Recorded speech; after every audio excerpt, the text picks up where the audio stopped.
സുവിശേഷം അതിന്റെ 13-ാം അധ്യായം 45-46 വാക്യങ്ങൾ. മത്തായിയുടെ സുവിശേഷം 13-ാം അധ്യായം 45-46 വാക്യങ്ങൾ. സ്തോത്രം. വായിക്കുന്നു.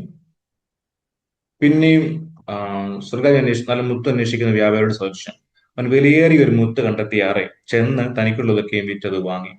44 വായിക്കുമ്പോൾ സ്വർഗരാജ്യം വയൽ ഒളിപ്പിച്ചു വെച്ച നിധിയോട് സദൃശ്യം അത് ഒരു മനുഷ്യൻ കണ്ടു മറച്ചിട്ട് തന്റെ സന്തോഷത്താൽ ചെന്ന് തനിക്കുള്ളതൊക്കെ വിറ്റ് ആ വയൽ വാങ്ങി. സ്തോത്രം.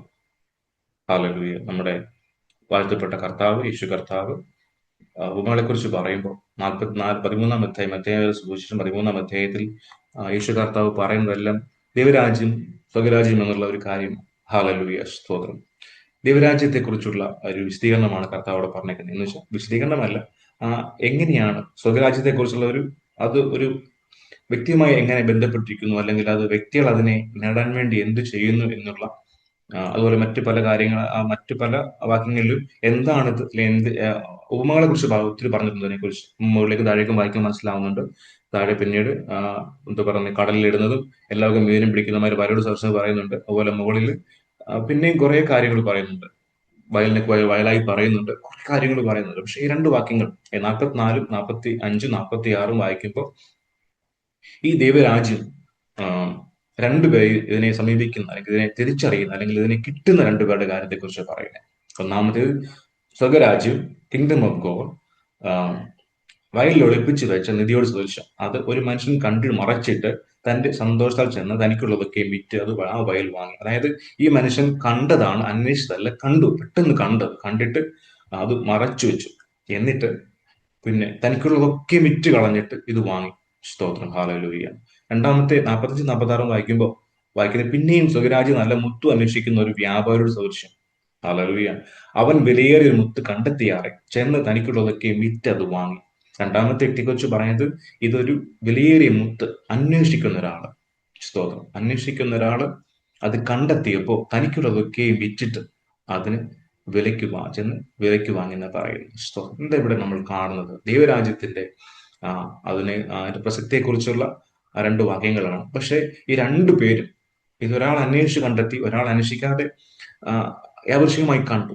പക്ഷെ രണ്ടുപേരും കണ്ട ശേഷം, ഇത് മനസ്സിലാക്കിയ ശേഷം, ഇതിന്റെ വാല്യൂ മനസ്സിലാക്കിയ ശേഷം രണ്ടുപേരുടെ ഭാഗത്തു നിന്നുള്ള പ്രവൃത്തി എന്താണെന്ന് നമുക്ക് നോക്കാം. അത് ഒരേപോലുള്ള പ്രവൃത്തികളാണ്. രണ്ടുപേരും ചെന്നിട്ട് ഒരാൾ തനിക്കുള്ളതൊക്കെയും വിറ്റ് വയലങ്ങ് വാങ്ങി. സ്തോത്രം. രണ്ടാമത്തെ ആള് ആ തനിക്കുള്ള ബാക്കിയുള്ളതെല്ലാം വിറ്റിട്ട് ഈ മുത്ത് വാങ്ങി. സ്തോത്രം. രണ്ടുപേരും കണ്ടത് രണ്ട് വെയിലാണെങ്കിൽ, രണ്ട് ആംഗിളിലാണെങ്കിൽ പോലും രണ്ടുപേരുടെയും പ്രവൃത്തി, അല്ലെങ്കിൽ അതിന്റെ അല്ലെങ്കിൽ ആ ഒരു റിസൾട്ട് എന്ന് പറയാൻ രണ്ടുപേരും അത് എൻഡ് അപ്പ് ചെയ്ത അതിന്റെ പ്രോസസ്സിന്റെ അവസാനം എന്ന് പറഞ്ഞാൽ രണ്ടുപേരും തങ്ങൾക്കുള്ള വിറ്റുകൾ എല്ലാം ഉപേക്ഷിച്ചിട്ട് ഈ ദൈവരാജ്യത്തെ സ്വന്തമാക്കി എന്നുള്ളതാണ്. ഹല്ലേലൂയ. സ്തോത്രം. അപ്പൊ എന്താർത്ഥമാക്കുന്ന അവിടെ? ദൈവരാജ്യത്തിന് വേണ്ടി, ദൈവരാജ്യത്യം എന്താണെന്നും അതിന്റെ വില മനസ്സിലാക്കി കഴിഞ്ഞ ശേഷം തങ്ങൾക്കുള്ളതൊക്കെയും വിട്ടുകളഞ്ഞു. അതായത് ഒരു സമ്പൂർണമായ ഒരു സമർപ്പണം. അതായത് ദൈവരാജ്യത്തിന്റെ വില മനസ്സിലാക്കിയ ശേഷം, ദൈവം രാജാവായിരിക്കുന്ന ആ ഒരു അവസ്ഥയെ തിരിച്ചറിഞ്ഞ ശേഷം, തിരിച്ചറിയുക എന്നുള്ളത് വളരെ ഇമ്പോർട്ടന്റ് ആണ്. സ്തോത്രം. ഹല്ലേലൂയ. അതിനെ അറിഞ്ഞ ശേഷം ഈ രണ്ടുപേരും പോയി തങ്ങൾക്കുള്ളതെല്ലാം അങ്ങ് ഉപേക്ഷിച്ചു. അതായത് നമുക്കെല്ലാം വിറ്റ്. ഇതാണ് ഏറ്റവും മഹത്തരം തിരിച്ചറിയുക. ഇതാണ് വലുത് തിരിച്ചറിയുക. സ്തോത്രം. തനിക്കുള്ളതെല്ലാം വിറ്റ് കളഞ്ഞു. അതായത് ഒരു സമ്പൂർണമായ ഒരു സമർപ്പണത്തെ കുറിച്ച് അവിടെ കാണിക്കുക. അല്ലാതെ തങ്ങൾക്കുള്ളതെല്ലാം തന്റെ വസ്തുവകളെല്ലാം വിറ്റു, വേണമെങ്കിൽ ലിറ്ററലി അങ്ങനെ വേണേൽ എടുക്കുന്നവർക്ക് എടുക്കാം. പക്ഷെ അങ്ങനെ ചെയ്യുന്നവരുണ്ട്, അങ്ങനെ അത് മനസ്സിലാക്കി. പക്ഷെ അവിടെ അതിന്റെ ശരിക്കുള്ള മീനിങ് എന്ന് പറഞ്ഞാൽ, ആത്മീയമായ അർത്ഥം എന്ന് പറയുമ്പോൾ തങ്ങളുടേതെല്ലാം അതായത് തങ്ങളുടെ ഈ ലോകത്തിലുള്ള സകലതും ദൈവത്തിന്റെ ഈ രാജ്യത്തെ സ്വായത്തമാക്കുന്നതിന് വേണ്ടി അതിനെ വേണ്ടതുപോലെ മനസ്സിലാക്കി, അതിലേക്ക് വേണ്ടതുപോലെ അതിനെ സ്വന്തമാക്കാൻ വേണ്ടി തങ്ങൾക്കുള്ളതിനെല്ലാം സമർപ്പണം ചെയ്യുന്ന, അല്ലെങ്കിൽ തങ്ങൾക്കുള്ള എല്ലാറ്റിനെയും വിട്ടുകളയുന്ന ആ ഒരു പ്രക്രിയയാണ് ഇവിടെ ഉദ്ദേശിക്കുന്നത്. സ്തോത്രം. ദൈവരാജ്യം എന്ന് പറയുമ്പോൾ നമുക്കറിയാം, ഭക്ഷണവും പാനീയവുമല്ല. റോമർക്ക് എഴുതിയ ലേഖനം 16-17 വാക്യത്തിൽ പറഞ്ഞു, ദൈവരാജ്യം ഭക്ഷണവും പാനീയവുമല്ല, നീതിയും സമാധാനവും പരിശുദ്ധാത്മാവും സമാധാനവും അത്രേ, സന്തോഷവും അത്രേ. സ്തോത്രം. അപ്പോൾ ഇതിനെ മനസ്സിലാക്കുക എന്നുള്ളത് വളരെ ഇമ്പോർട്ടന്റ് ആണ്.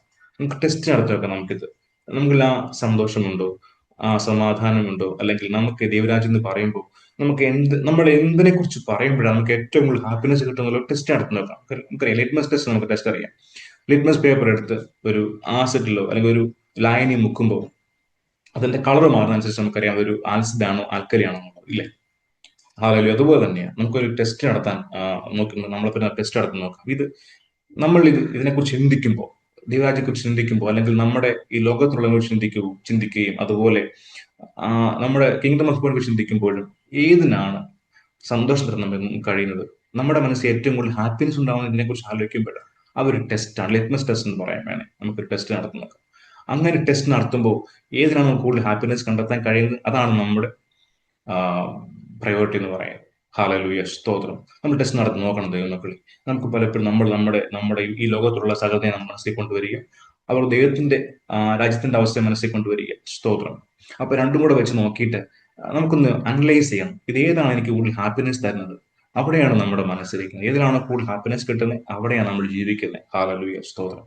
ഈ ദിവസങ്ങളെ ദൈവരാജ്യത്തിന്റെ അവസ്ഥ, ദൈവരാജ്യം എന്ന് പറയുന്ന സന്തോഷം തരുന്നെങ്കിൽ നമ്മുടെ ലക്ഷ്യം അതാണ് നമുക്ക് മനസ്സിലാകും. അതല്ല നമ്മൾ ലോകത്തിലെ പല കാര്യങ്ങളും മനസ്സിൽ കൊണ്ട് നോക്കുമ്പോൾ അവിടെ സന്തോഷം കിട്ടുന്നെങ്കിൽ നമ്മുടെ പ്രയോറിറ്റി അവിടെയാണെന്ന് മനസ്സിലാവും. ദൈവം നമ്മളെ കുറിച്ച് ആഗ്രഹിക്കുന്ന കാര്യം ലോകത്തിലുള്ള സകലത്തിനെയും ഹല്ലേലൂയ എന്ന് വെച്ചാൽ നമ്മുടെ സകലത്തെയും നമ്മൾ ദൈവത്തിന്റെ ദൈവികമായ ആ സന്തോഷം കിട്ടുന്നതിന് വേണ്ടി നമ്മൾ സകലത്തിനെയും മാറ്റിവെക്കാൻ നമ്മളെ കുറിച്ച് ദൈവം ആഗ്രഹിക്കുന്നു. ലോകത്തിൽ നിന്ന് വേണ്ടെന്നല്ല, എല്ലാത്തിനേക്കാൾ ഉപരിയായി ദൈവത്തിന് ഇമ്പോർട്ടൻസ് കൊടുക്കുക.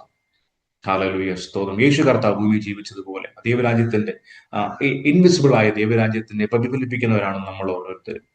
നമ്മൾ ഓരോരുത്തരും. യേശു കർത്താവ് അങ്ങനെ ജീവിച്ച ഒരാളാണ്. ഇൻവിസിബിൾ ആയ ദൈവരാജ്യത്തെ വിസിബിളായി കാണിച്ച ഒരാളാണ് യേശു കർത്താവ്. തന്റെ ഓരോ പ്രവൃത്തികളിലും വാക്കുകളിലും തന്റെ ജീവിതത്തിലുടനീളം തന്റെ ചിന്തകളിലാകട്ടെ, തന്റെ വാക്കുകളിലാകട്ടെ, താൻ ഏർപ്പെട്ട പ്രവൃത്തികളിലാകട്ടെ, ഈച്ച് ആൻഡ് എവ്രിവെയർ, എല്ലായിടത്തും ദൈവരാജ്യത്തിനെ ഇൻവിസിബിൾ ആയ ദൈവരാജ്യത്തെ വിസിബിൾ ആയി കാണിച്ച ഒരാളാണ് യേശു കർത്താവ് എന്ന് പറഞ്ഞത്. നമ്മളെ കുറിച്ച് ദൈവം അത് തന്നെ ആഗ്രഹിക്കുന്നത്. ദൈവരാജ്യത്തെ നമ്മൾ ഇവിടെ പ്രദർശിപ്പിക്കുന്നവരെ മാറുന്നതിന് നമ്മളെ കുറിച്ച് ആഗ്രഹിക്കുന്നു. ഹല്ലേലൂയ, സ്തോത്രം. അതിനാണ് നീതിയും സമാധാനവും പരിശുദ്ധാത്മ സന്തോഷം എന്ന് പറയുന്ന അവസ്ഥ നമ്മളിൽ ഉണ്ടാകണമെന്ന് ദൈവം നമ്മളെ കുറിച്ച് ആഗ്രഹിക്കുന്നത്. അതുകൊണ്ട് ഈ ദിവസങ്ങളിൽ അതിനുവേണ്ടി നമ്മൾ ചെയ്യേണ്ടത് ഏറ്റവും വലിയ കാര്യം എന്ന് പറഞ്ഞാൽ നമുക്കുള്ളതെല്ലാം ദൈവസ്ഥനിൽ സമർപ്പിക്കുക. ഒരു സമ്പൂർണ്ണ സമർപ്പണം നമ്മളിൽ ഉണ്ടാവണം. ഈ രണ്ടുപേര് ചെയ്തതുപോലെ അവരത് മനസ്സിലാക്കുന്നു. നമ്മൾ മനസ്സിലാക്കുക, ആ ഒരു സന്തോഷം തിരിച്ചറിയുക, ദൈവരാജ്യത്തിന്റെ അല്ലെങ്കിൽ ദൈവരാജ്യം എന്താണെന്നുള്ളത് തിരിച്ചറിയുക, ദൈവരാജാവായിരിക്കുന്ന അവസ്ഥ. നമ്മൾ ദൈവത്തെ ലോഡ് എന്ന് പറയുന്നെങ്കിൽ പലപ്പോഴും നമ്മളുടെ ലോഡ് ദൈവം തന്നെയാണെന്ന് നമ്മൾ തിരിച്ചറിയണം. നമ്മൾ അതിനെ അനലൈസ് ചെയ്യണം. അല്ല എന്നുണ്ടെങ്കിൽ നമ്മൾ ആ ഒരു മനോഭാവത്തിലേക്ക് വരുവാൻ നമ്മൾ മനസ്സുള്ളവരാകണം, ഒരാഗ്രഹം ഉണ്ടാകണം. ആഗ്രഹമില്ലെങ്കിൽ പരിശുദ്ധാത്മാവിനോട് ചോദിക്കണം. സ്തോത്രം. ആ ആഗ്രഹം ഉണ്ടായ ശേഷം ഹല്ലേലൂയ, സ്തോത്രം. അങ്ങനെ ആഗ്രഹത്തിന് വേണ്ടി കൊതിക്കുന്ന ഒരു മനസ്സ് നമുക്ക് ഉണ്ടാവണം.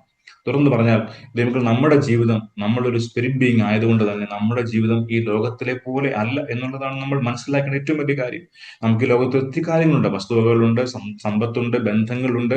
നമുക്ക് ഒരുപാട് നമ്മുടെ സമൂഹം ജീവിക്കുമ്പോൾ ഒരുപാട് ഉത്തരവാദിത്തങ്ങളുണ്ട്. പക്ഷെ അതിലേക്ക് ഉപരിയായിട്ട് നമുക്ക് ക്രിസ്ത്യൻ എന്ന് പറയുമ്പോൾ, ക്രിസ്ത്യൻ ലൈഫ് എന്ന് പറഞ്ഞാൽ not based on religious customers, മതത്തിന്റെ അടിസ്ഥാനപ്പെടുത്തിയുള്ളതല്ല ക്രിസ്ത്യൻ ലൈഫ് എന്ന് വെച്ചാൽ. ക്രിസ്ത്യൻ ലൈഫ് എന്ന് വെച്ചാൽ വളരെ അല്പം ബുദ്ധിമുട്ടുള്ള കാര്യമാണ് നയിക്കാൻ. പക്ഷെ പരിശുദ്ധാത്മാവനാണെങ്കിൽ വളരെ ഈസിയുമാണ്. പക്ഷെ പരിശുദ്ധാത്മാവിനായി പരിശുദ്ധാത്മാവിനെ നമ്മൾ അനുസരിക്കുന്ന ഒരു സ്വഭാവം നമ്മളിലുണ്ടെങ്കിൽ, അല്ലെങ്കിൽ അങ്ങനെ കൊതിക്കുന്ന ഒരു മനസ്സുണ്ടെങ്കിൽ നമുക്കത് സാധ്യവുമാണ്. അതുകൊണ്ട് ദിവസങ്ങളിൽ ഒരു മതത്തിന് അടിസ്ഥാനമായ ഒരു ലൈഫല്ല, മറിച്ച് ദൈവത്തിന് പ്രസാദമുള്ളൊരു ജീവിതം. ഹല്ലേലൂയ, ക്രിസ്തുവിനോടുള്ള ബന്ധമുള്ള ഒരു ജീവിതം, ദൈവവുമായി കണക്റ്റഡ് ആയ ജീവിതം, അതാണ് ദൈവരാജ്യം നമ്മൾ ഉദ്ദേശിക്കുന്നത്. അതായത് സകലം ദൈവത്തെ അനുസരിക്കുന്ന ഒരു മനോഭാവം. അതായത് ആ മനോഭാവത്തിലേക്ക് വരുമ്പോൾ നമുക്കുള്ള മറ്റുള്ളതിനെ എല്ലാറ്റിനെയും ഈ രണ്ടുപേരും ചെയ്തതുപോലെ അതിനെയൊക്കെ നമ്മൾ മൂല്യം കുറവായി കണ്ടിട്ട്, അല്ലെങ്കിൽ കുറഞ്ഞ മൂല്യമുള്ളതായി കണ്ടിട്ട് മൂല്യം കൂടിയ ഈ ദൈവരാജ്യത്തിലേക്ക് നമ്മുടെ മനസ്സിനെ മാറ്റാനിടയായി തീരും. ഹല്ലേലൂയ. അതാണ് നമ്മൾ ദൈവം ആഗ്രഹിക്കുന്നത്. അതാണ് ശരിക്കുള്ള ക്രിസ്ത്യൻ ലൈഫ് എന്ന് പറയുന്നത്. നമ്മൾ സാധാരണ കാണുന്ന പോലെ നമ്മൾ കുറെ ചടങ്ങിന്റെ ജീവിതം നയിക്കുന്ന നല്ല ക്രിസ്ത്യൻ ലൈഫ് എന്ന് പറയുന്നത്. നമുക്ക് ദൈവം ആഗ്രഹിക്കുന്ന ലൈഫ് അതല്ല. ദൈവമാക്കി നമ്മുടെ പ്രയോറിറ്റി നമ്മൾ മനസ്സിലാക്കുക. പ്രയോറിറ്റി മനസ്സിലാക്കിയിട്ട് അത് ദൈവരാജ്യം അല്ലെങ്കിൽ ഇത് ക്രിസ്തു അല്ലെങ്കിൽ നമ്മൾ ആ പ്രയോറിറ്റി ക്രിസ്തു ആക്കാൻ വേണ്ടി ആഗ്രഹിച്ചു തുടങ്ങുക. ആഗ്രഹമില്ലെങ്കിൽ പരിശുദ്ധാത്മാവ് പ്രാർത്ഥിച്ചു തുടങ്ങുക. നമ്മളെ പരിശുദ്ധമായിലേക്ക് നയിക്കും. അങ്ങനെയെങ്കിൽ ദൈവം ആഗ്രഹിക്കുന്ന ലൈഫ് നമുക്ക് കഴിയും. ഈ വാക്കുകൾ ദൈവം നമ്മളെ സഹായിക്കുമാറാകട്ടെ. ഒരാഗ്രഹം നമ്മളിൽ ഉണ്ടാകട്ടെ എന്ന് ഞാൻ പ്രാർത്ഥിക്കുന്നു, ആഗ്രഹിക്കുന്നു. ഈ വാക്കുകൾ ദൈവം നമ്മളെ സഹായിക്കട്ടെ. തുടർന്ന് നമുക്ക് ദൈവ പ്രാർത്ഥന ആവശ്യങ്ങൾ സമയമാണ്. സമയത്ത് ദൈവം നമ്മളെ സഹായിക്കുമാറാകട്ടെ.